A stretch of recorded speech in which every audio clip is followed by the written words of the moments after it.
오늘 우리는 이제 베드로후서 1장 22절 말씀을 가지고요. 우리가 성장하기 위해서 왜 말씀이 반드시 우리에게 필요한가를 좀 확인해 보는 그런 시간을 갖도록 하겠습니다. 여러분들 지난 시간에 우리가 영적 성장과 관련된 이야기를 우리가 다루면서 경건에 이르도록 우리 자신을 연단해야 한다는 사실을 좀 함께 생각해 봤었습니다. 기억하십니까?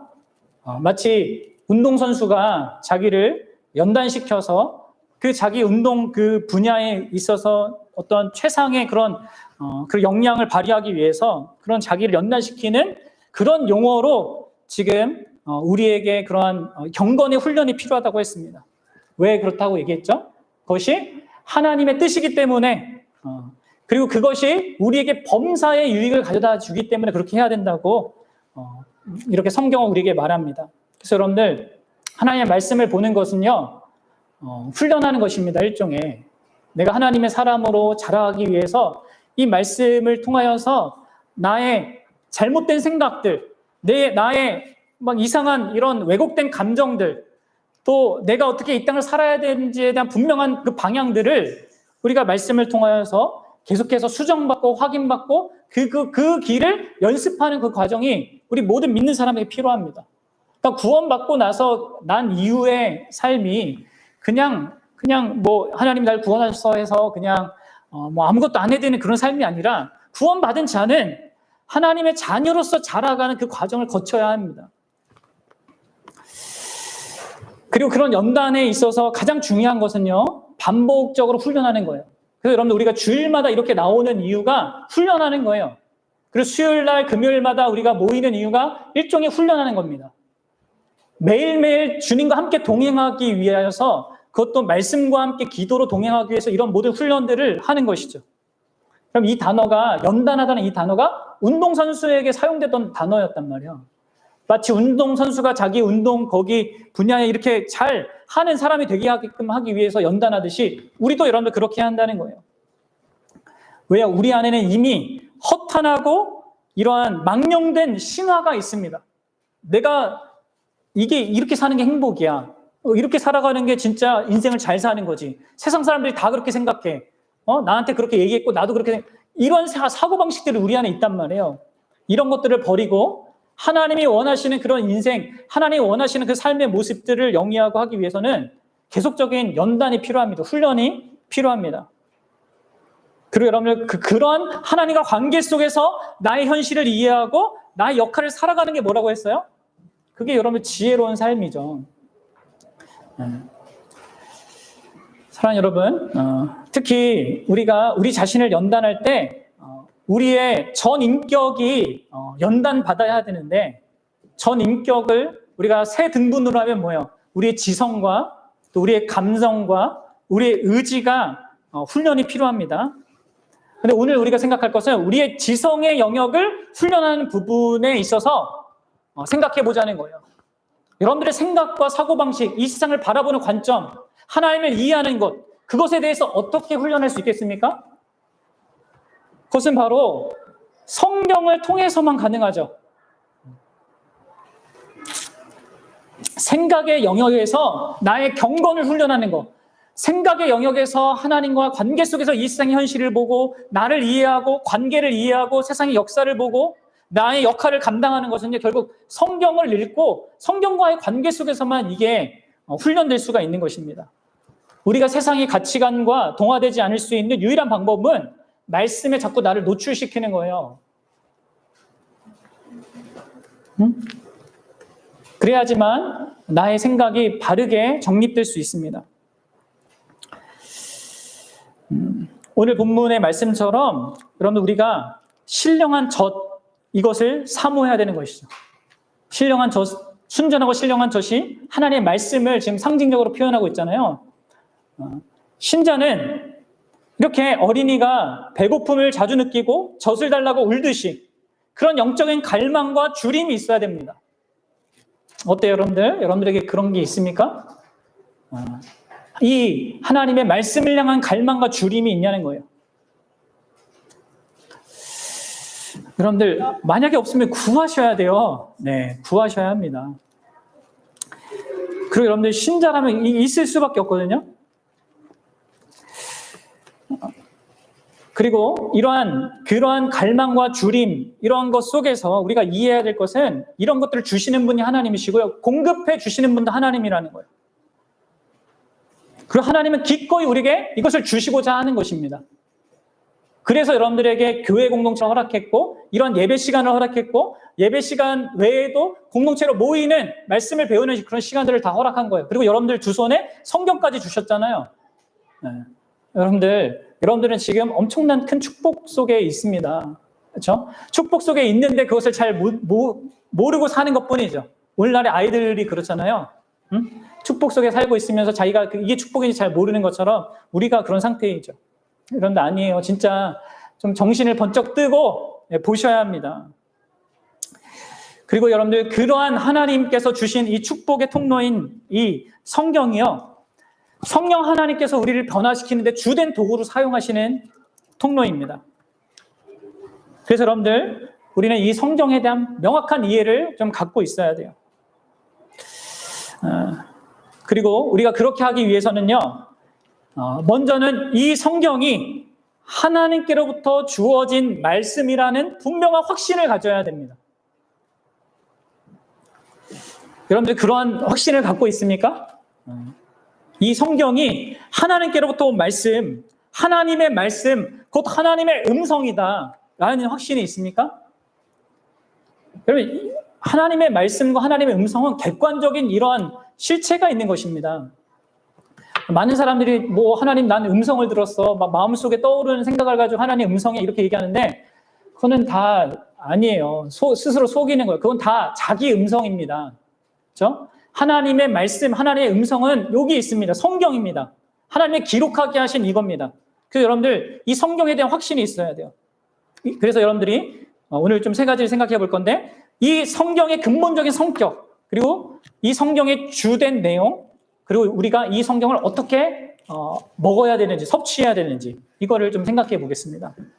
자, 먼저 여러분들, 우리가 이 성경을 진짜 갓난아이처럼 이렇게 사모하기 위해서는 이게 진짜 하나님의 말씀이다, 하나님을 만나는 통로다, 하나님을 가까이 하는 것이다 라는 것에 대한 명확한 이해가 있어야 되겠죠.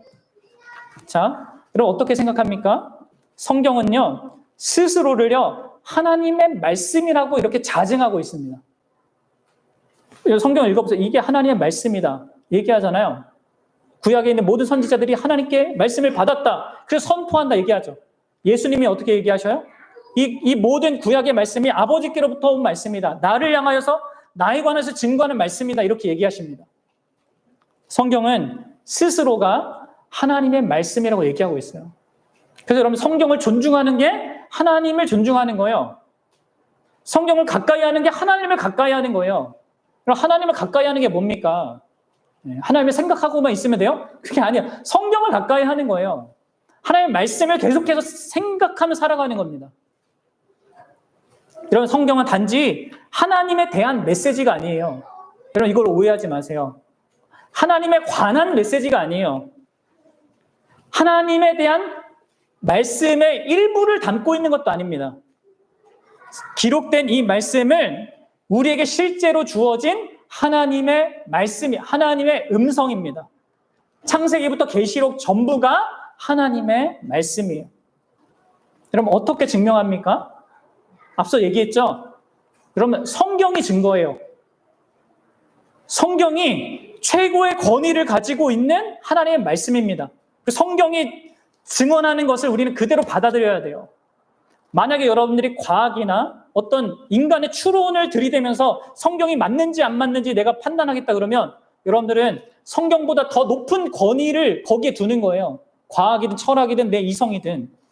그게 아니에요. 만약에 그런데 성경이 하나님의 말씀이라면 이 말씀을 최고의 권위를 두고 우리가 받아들여야 되는 것입니다. 성경은 스스로가 하나님의 말씀이라고 얘기하고 있어요. 예수님도 그렇게 증언했고요. 모든 사도들이 그렇게 증언했습니다. 자, 정말 그런지 볼게요. 우리 디모데 후서 3장 16절 한번 보겠습니다. 디모데 후서 3장 16절.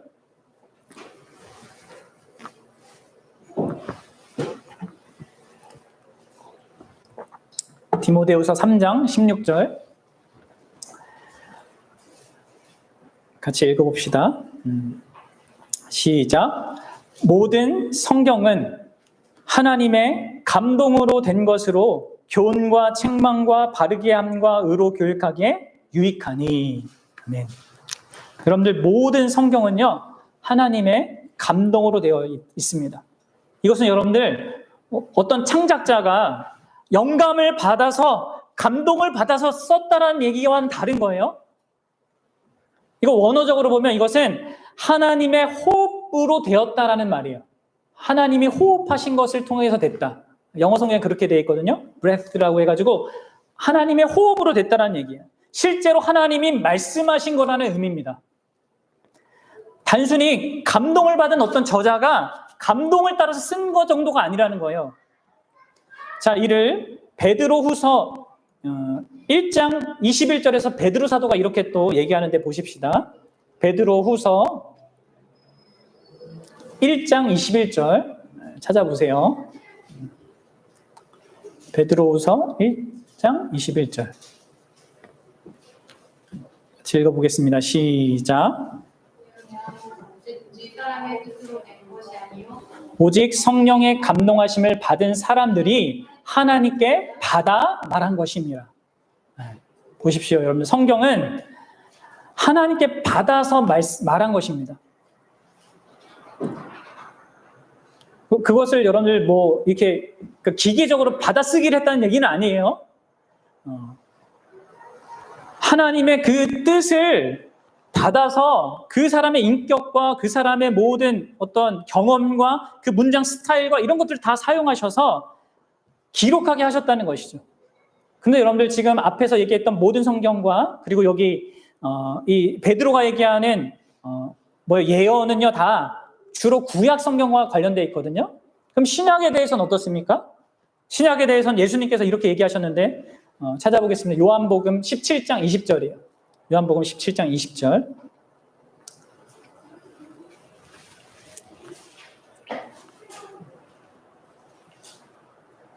요한복음 17장 20절. 같이 읽어보겠습니다. 시작. 내가 비옵는 것은 이 사람들만을 위함이 아니요 또 그들의 말로 말미암아 나를 믿는 사람들도 위함이니. 그럼 여기서 예수님이 제자들의 말로 말미암아 나를 믿는 사람이 있을 거라고 기도하고 계시죠? 제자들의 말로 말미암아, 제자들의 말이라는 것은 단순히 그러니까 입으로 전하는 것뿐만 아니라 그들이 쓴 글까지 얘기하는 거예요. 그렇죠? 제자들의 말, 그러니까 예수님의 11제자, 여기에서는 이제 가룟 유다 빠지거든요. 가룟 유다 나갔어요. 그 성찬 전에. 그래서 11제자가 하는 그 말, 그들이 쓴 글을 통하여서 예수님을 믿는 사람들이 앞으로 있을 거라고 얘기하는 거예요. 그래서 여러분 우리가 요한계시록까지가 하나님의 성경의 신약 성경으로 보는 겁니다. 다른 그 이후에 이게 다른 사람의 이름으로 기록되거나 이렇게 한 것들은 하나님의 말씀을 우리가 인정하지 않는 거예요. 11제자까지 말한 것을 하나님의 말씀으로 받아들이는 거예요. 그것을 통해서 우리가 예수님을 믿게 되는 거니까. 아시겠죠? 네. 그러면 여러분 바울의 글은 어떻게 되는 겁니까? 바울은 예수님의 제자가 아니었잖아요. 그렇죠? 바울의 글은 어떻게 돼요? 그것은 특별한 경우인데 베드로 사도가 그것을 인정해 줍니다. 자, 베드로후서 다시 찾아볼게요. 베드로후서 3장 15절과 16절입니다. 베드로후서 3장 15절과 16절.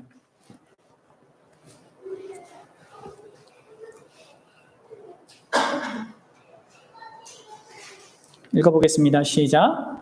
또 우리 주의 오래 참으심이 구원이 될 줄로 여기라. 우리가 사랑하는 형제 바울도 그 받은 지혜대로 너희에게 이같이 썼고 또 그 모든 편지에도 이런 일에 관하여 말하였으되 그 중에 알기 어려운 것이 더러 있으니 무식한 자들과 굳세지 못한 자들이 다른 성경과 같이 그것도 억지로 풀다가 스스로 멸망에 이르느니라. 지금 베드로가 이 바울의 서신, 바울이 쓴 글에 대해서 어떻게 평가하고 있습니까? 다른 성경과 동일하게 그런 가치와 중요성을 가지고 설명하고 있죠. 그래서 베드로 사도의 그러한 인정 아래서 사도 바울의 글까지 성경을 우리가 인정하는 겁니다. 이처럼 여러분들 성경은요, 많은 저자들에 의해서 1600년이라는 긴 기간 동안 기록된 것입니다. 그런데 그 모든 그 저자들의 마음에 성령 하나님께서 크게 감동하시고 역사하셔서 마치 받아서 말한 것처럼 기록하게 하신 것이죠. 아까도 말씀드렸다시피 이걸 기계적으로 한 것이 아니라 그들의 생각을 성령 하나님께서 주관하셨고 그들이 정확한 단어를 선택하도록 성령 하나님께서 인도하셨다는 걸 얘기하는 거예요. 이게 축자적 영감설이에요. 그래서 여러분들, 우리는 성경을 읽을 때 하나님의 음성을 듣는 겁니다. 성경은 여러분들 단순히 오래된 고서가 아닙니다. 지금 여기 계셔서 우리에게 말씀하시는 하나님의 살아있고 움직이는 그런 말씀인 거예요. 음성인 거예요. 그러면 아시겠어요? 여러분, 이 성경은 너무나 그래서 소중한 거예요. 하나님의 음성이고 하나님의 말씀이에요. 하나님의 음성과 말씀을 어디서 듣습니까?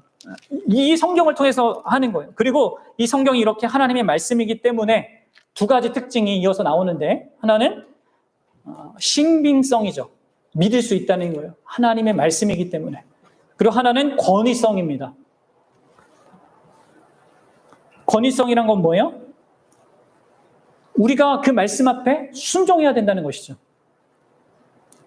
신빙성과 관련해서는 이 성경이 하나님에 대해서, 우리에 대해서, 이 세상에 대해서, 하나님이 예수 그리스도를 통해서 하시는 그 구원에 대해서 우리가 알아야 되고 믿어야 될 걸 다 말해준다는 거예요. 이 성경이. 그리고 권위가 있다는 것은 하나님이 우리에게 명령하시는 것에 대해서 우리가 순종해야 된다는 것이죠. 이렇게 성경은요, 자증성이 있고 신빙성이 있고 권위성이 있는 것입니다. 그럼 이것을 이대로 성경을 대해야 될 신자라면, 자, 그리고 이런 맥락에서 성경의 주된 내용이 나옵니다. 성경이 말한 두 가지 주된 내용이 있어요. 자, 성경의 신빙성과 관련해서는요, 성경은 결국 하나님의 존재와 하나님이 행하시는 일에 대해서 믿을 만한 사실을 우리에게 알려주는 것입니다. 성경에는 그러니까 믿을 내용이 담겨져 있는 것입니다. 하나님에 대해서, 하나님이 행하시는 일에 대해서 믿을 수 있는 내용이 담겨져 있어요. 이것을 우리 믿음의 선배들은 성경의 직설법이라고 했습니다. 뭐라고요? 성경의 직설법. 성경의 직설법이란 어떤 사실이나 진리를 설명하는 명제적인 진술을 말해요. 예를 들어서 우리가 아침에 이제 6월 달에 외우는 그 구절 있잖아요. 요한복음 1장 12절 외워볼까요? 시작. 영접하는 자, 곧 그 이름을 믿는 자들에게는 하나님의 자녀가 되는 권세를 주셨으니. 그럼 이게 직설법이에요. 이것은 우리한테 이렇게 하라는 얘기가 아니죠. 영접하는 자, 곧 그 이름을 믿는 자들에게는 하나님의 자녀가 된 권세를 주신다라고 하는 하나님이 행하시는 일을 말해주고 있는 것입니다. 그렇죠? 이게 직설법이에요. 믿어야 될 내용인 것이죠. 진짜 하나님께서 그렇게 하시는 분이다. 예수님을 믿을 때 자녀되는 권세까지 주시는 분이다라는 것이죠. 자, 그리고 성경은 두 번째로 권위를 가지고 우리에게 명령합니다. 하나님을 믿는 자들에게 하나님이 이걸 원하고 이걸 기뻐하시니까 이렇게 행하라 라고 명령하는 것이죠. 이것을 우리의 믿음의 선배들은 성경의 명령법이라고 했습니다. 그래서 예를 들어서 오늘 본문처럼 순전하고 신령한 젖을 사모해라, 갓난 아이들과 같이 순전하고 신령한 젖을 사모해라 라는 말씀을 하는 것입니다. 이건 명령법입니다. 그렇게 해야 되는 것입니다. 우리가 순종해야 될 권위가 있는 하나님의 명령이죠. 해도 되고 안 해도 되는 선택적인 것이 아닙니다. 여러분, 성경에 이렇게 직설법적인 내용과 명령법적인 사실이 있어요. 그래서 우리 웨스트민스터 소요리 문답에도 이를 이렇게 정리하고 있습니다. 그럼 잘 들어보세요. 산문인데 성경에서 가장 중요하게 가르치는 것은 무엇입니까? 이렇게 얘기해요. 답. 성경에서 가장 중요하게 가르치는 것은 사람이 하나님에 대하여서 믿어야 될 것과 하나님이 사람에게 요구하시는 의무에 관한 것입니다. 믿어야 될 것과 순종해야 될 것. 성경이 이 두 가지를 주된 내용으로 말하고 있는 것입니다. 근데 여러분들, 이 순서가 항상 중요해요. 항상 믿어야 될 것이 먼저 앞에 있고요. 그 다음에 순종해야 될 것이 따라옵니다. 다른 이 세상의 종교는 달라요. 순종해야 될 것이 먼저 있습니다. 그리고 믿어야 될 것이 따라와요. 근데 기독교만 이런 순서로 되어 있어요. 믿어야 될 것이 먼저고 그 다음에 순종해야 될 것이 따라오는 것입니다. 그리고 이게 신자가 순종해야 될 방식이에요. 자, 뭐라고 했습니까? 직설법은 하나님께서 그리스도 안에서 행하신 일, 하나님의 존재, 이것을 말해준다고 했죠. 지금도 그분이 행하고 계시고 앞으로 행할 것을 성경은 직설법적으로 우리에게 말하고 있습니다. 그러니까 이것을 복음이라고 할 수 있는 거죠. 이 성경의 직설법을요, 복음이라고 할 수 있어요. 명령법은 뭡니까? 그 복음을 소유한 자에게 하나님께서 요구하시는 행위를 얘기하는 거예요. 너가 이런 복음, 이런 나를 알고 나를 믿으니 이렇게 살아라. 하나님이 요구하시는 명령이 그 다음에 따라오는 것입니다. 그러면 성경의 모든 명령에는 이렇게 직설법적인 사실이 담겨져 있다는 걸 기억해야 돼요. 하나님의 존재와 하나님이 하시는 것을 바탕으로 해서 명령한다는 거예요. 나에게 뭔가를 요구할 때도 그 요구에는 하나님의 존재와 그것을 행할 수 있는 모든 것들을 제공하고자 하는 하나님의 마음과 준비가 다 있는 것 속에서 요구하는 거예요. 그래서 여러분들이 순종할 수 있습니다. 하나님의 말씀에 도움을 구하고 행할 수 있는 것이죠. 그럼 예를 들어서 다시 한번 오늘 말씀 보세요. 베드로전서 2장 2절 한번 보세요. 다시. 이런 요구를 하는 것이죠. 뭐라고요? 갓난 아기들 같이 순전하고 신령한 젖을 사모하라 이렇게 명령하잖아요. 자, 근데 2장 3절 이어서 보십시오. 뭐라고 되어 있습니까? 2장 3절 시작. 너희가 주의 인자하심을 맛보았으면 그리하라. 여기에서는 순서가 바뀌어 있지만 전제되어 있는 거잖아요. 이 직설법적인 사실이. 너희들이 이렇게 순전하고 신령한 젖을 사모할 수 있는 이유가 뭐냐? 주의 인자하심을 맛보았기 때문이다. 이렇게 얘기합니다. 그러니까 직설법적인 그 사실은 뒤에 나오곤 있지만 이미 전제되어 있는 겁니다. 그러니까 성경이 언제나 우리에게 뭔가를 명령할 때는요, 그것을 할 수 있는 직설법적인 하나님 편에서 하시는 일이 있는 것 속에서 요구하는 거예요. 그래서 여러분들 우리는 기쁨으로 하나님께 순종할 수 있습니다. 신자는. 이거는 난 못하는 거야. 이게 아니라 그건 나만 보니까 그런 거죠. 이건 예수님만 하는 거지 나는 그게 아니라 예수님이 하는 것을 우리가 할 수 있게끔 하나님이 하시는 거예요. 하나님 편에서 하시는 일이 있습니다. 그것 속에서 우리에게 순종하라고 하는 것이죠. 그래서 여러분들 하나님의 말씀이 우리를 성장케 하는 주된 도구다라고 이렇게 말할 때 여러분들 명령에 내가 순종하는 것만 생각하면 안 됩니다. 하나님의 말씀이 우리를 자라게 한다고 할 때 내가 명령에 순종하는 것만 생각하면 안 되고요. 무엇보다 하나님에 대해서 믿어야 될 사실을 더 풍성히 알고 이해하는 게 중요해요. 그래야지만 내가 순종도 기쁘게 할 수 있고 더 풍성하게 할 수 있습니다. 단순히 나 거짓말 안 했어. 이렇게 거짓말하지 말라 했으니까 거짓말 안 했어. 이걸로 끝나면 안 돼, 신자는. 거짓말하지 말라고 하시는 하나님의 마음의 중심, 내가 진실한 사람으로서 살기 원하고 다른 사람의 유익을 구하는 말을 하며 살기 원하는 그런 하나님의 마음을 알고 또 그렇게 살 수 있게끔 모든 것을 공급하실 하나님을 보면서 거짓말하지 말라는 얘기를 들을 수 있어야 되는 것이죠. 여러분 아시겠습니까? 그리고 그렇게 하나님의 명령에 순종할 수 있는 것도 하나님께 그런 명령을 하신 하나님께 도움을 구하면서 우리가 충분히 할 수 있는 것입니다. 그래서 여러분들이 이 성경의 직설법적인 이 복음의 내용과 그것에 근거한 명령에 순종하는 것이 신자의 삶이고 그것이 더 풍성해져 가는 게 우리의 삶이라는 것을 좀 아실 수 있었으면 좋겠습니다.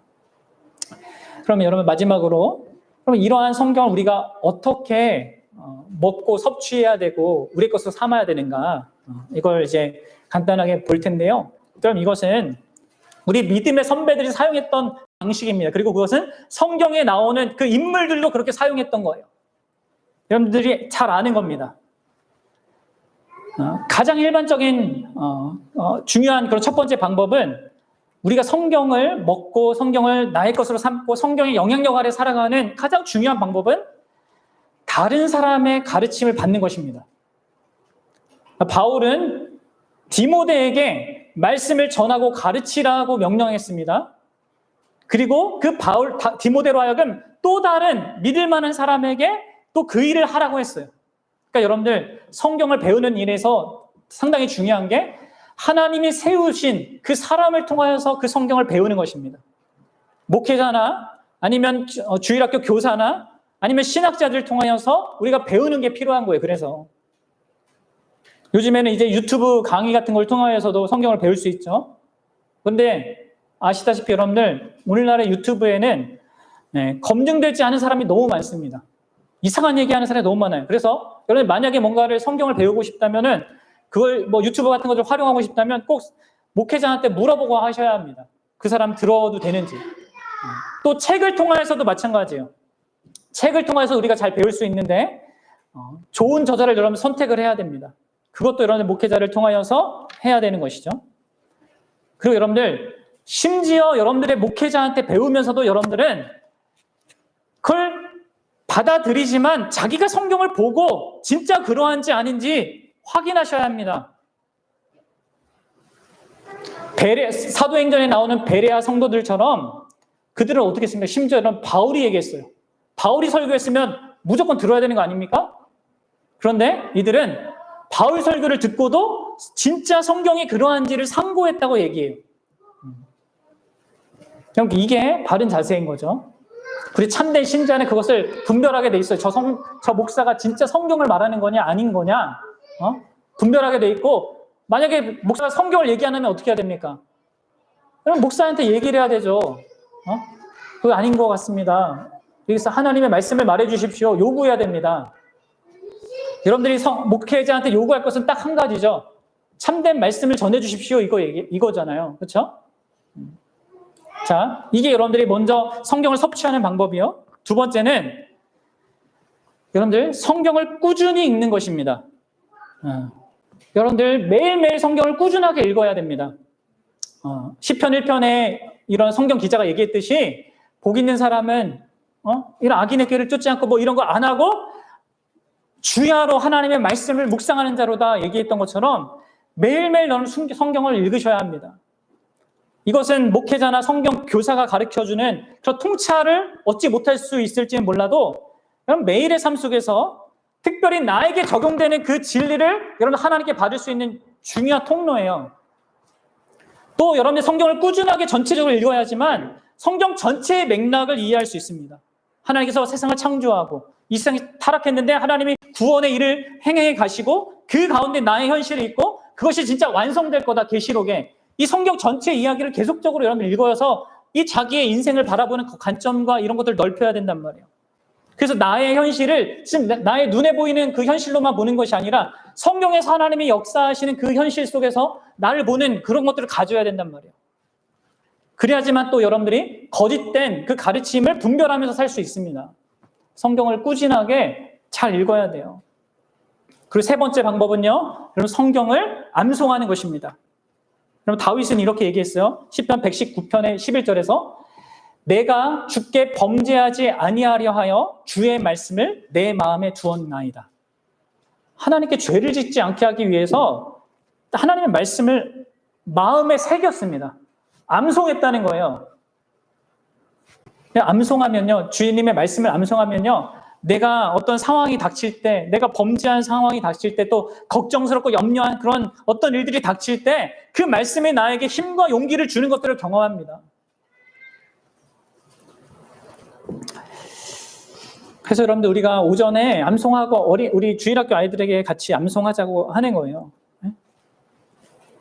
제가 그 젊었을 때 제일 막 힘들었을 때가 그 군대 가서 유격할 때였거든요. 너무 저의 능력으로는 이게 감당이 안 돼서 막 죽겠는 것입니다. 그때 딱 기억했던 말씀이 사람이 감당할 시험 밖에는 하나님께서 이렇게 당한 것이 없나니 시험 당할 쯤에 또한 피할 길을 내사 너희로 능히 감당하게 하시느니라. 이 말씀이 이렇게 생각나는데 하나님께서 감당할 시험 밖에는 나에게 안 주시는 것이지.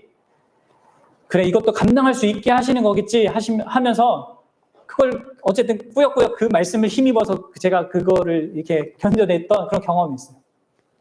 그럼 그렇습니다. 하나님의 말씀을 우리가 잘 암송하고 있으면 그러한 필요한 때에 적절하게 하나님께서 기억나게 하시고 그 힘으로 살아가게 하신단 말이에요. 그리고 여러분들 넷째로 우리에게 필요한 것은요, 성경을 공부하는 것입니다. 성경 읽기와 공부의 차이는 뭐냐면 강도와 깊이의 차이예요. 성경 읽기가 우리가 하루에 1장이나 4장 정도 읽는 거라면 성경 공부는 한 단락을, 한 어떤 장을 한 주나 아니면 길게나 한 달, 뭐 몇 달을 깊이 이렇게 상고해서 보는 것입니다.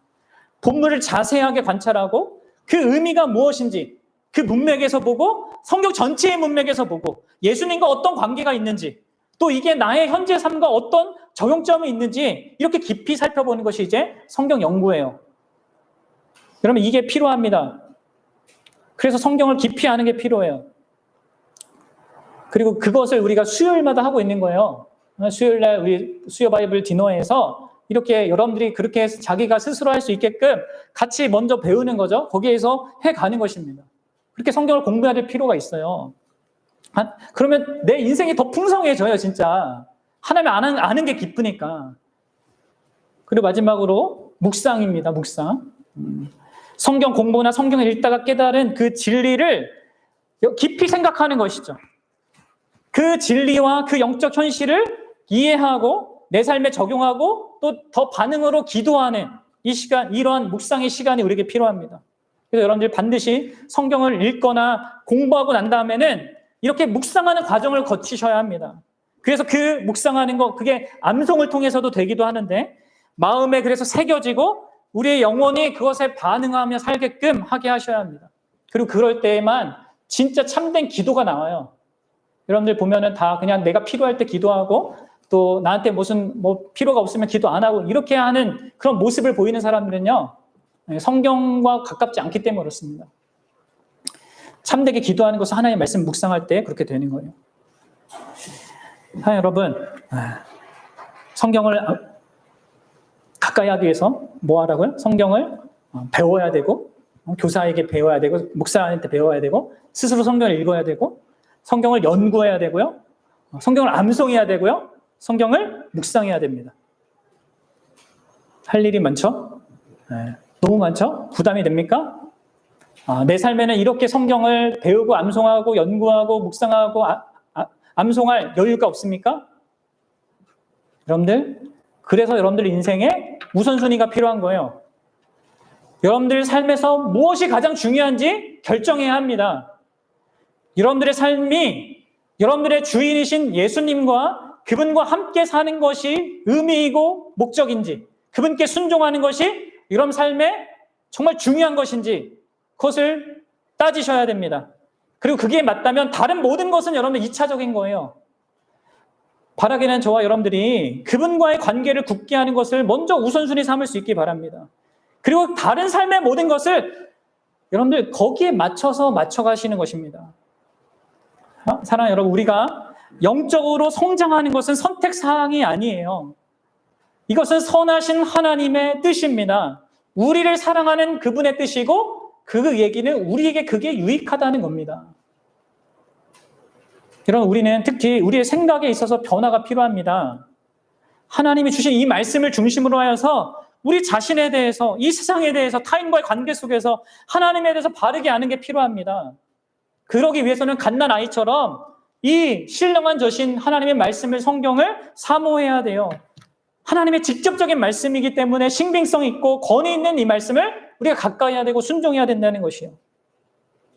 그럼 그렇게 안 하면요, 여러분들은 기존에 그냥 자기가 생각하던 방식대로 생각하며 살아갈 수밖에 없게 돼요. 어떤 일이 생기면 내가 그동안 작동하던 나의 생각의 그런 방식들이 있거든요. 어떤 일이 닥치면 내가 생각하는 방식대로 그것을 해석하고 이해하고 거기에 대해서 반응하고 그렇게 그대로 똑같이 반복해서 한단 말이에요. 아닙니다. 여러분들, 말씀을 통해서 내 현실을 바라보고 일어나는 것에 대한 모든 것들을 관점을 바꾸셔야 됩니다. 그러기 위해서는 여러분 성경을 읽으면서 성령의 도우심을 구하면서 그렇게 나의 생각이 변화되어지도록 나를 이끌어달라고 간구하는 마음으로 이렇게 성경을 가까이 하셔야 돼요. 그리고 이것은 그럼 선택사항이 아닙니다. 여러분, 갓난아이가 젖 못 먹으면 어떻게 됩니까? 죽어요. 신자가 하나님의 말씀을 먹지 않고 살아가면요, 죽습니다. 네? 죽은 자와 방불한 사람처럼 살아갈 수밖에 없어요. 그러면 여러분들에게 주어진 것은 너무나 영광스러운 것입니다. 여러분들을 살게 하는 것이고 진짜 행복하게 만드는 것입니다. 네? 그러한 말씀을 여러분들 가까이 하고요. 그런 말씀을 가까이 할 수 있도록 허락하신 귀한 여러분들 통로들을 잘 사용하십시오.